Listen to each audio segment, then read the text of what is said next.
বিরোধী দল নির্বাচনে অংশ নেয় নাই, সুতরাং সেখানে কিছু পার্থক্য দেখা যাবেই। দর্শক, আপনারা শুনছিলেন এই আসন থেকে আওয়ামী লীগ দলীয় যে প্রার্থী রয়েছে নৌকা মার্কায় হাবিবুর রহমান মোল্লার কথা, যিনি বিভিন্ন কেন্দ্র পরিদর্শন করেছেন, বিজয়ের ব্যাপারে তিনি আশাবাদ কথা জানিয়েছেন। আমরা এখন আপনাদেরকে একটু এই পাশটায় দেখাবো যেখানে নারী ভোটাররা ভোট দিচ্ছেন, সেই এলাকাটা আপনাদেরকে দেখাবো। যদিও আমাদের কাছে খবর এসছে যে এখানে যে ভোটাররা রয়েছেন আসছেন তারা অধিকাংশ কিন্তু নাকি ভোট দিয়েছেন, এরকম একটা অভিযোগ আপনাদের কাছে আছে। তো আমরা সরাসরি তাদের কাছেই আসলে জানবো যে তাদের ভোটের আসলে এখন কি অবস্থা।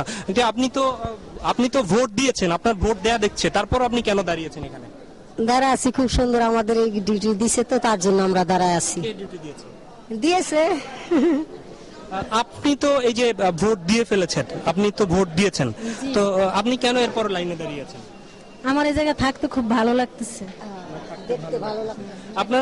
আপনিও ভোট দিয়েছেন, তো এরপরও কেন এই লাইনে আছেন? থাকতে মনে করেন খুশিতে খেলায়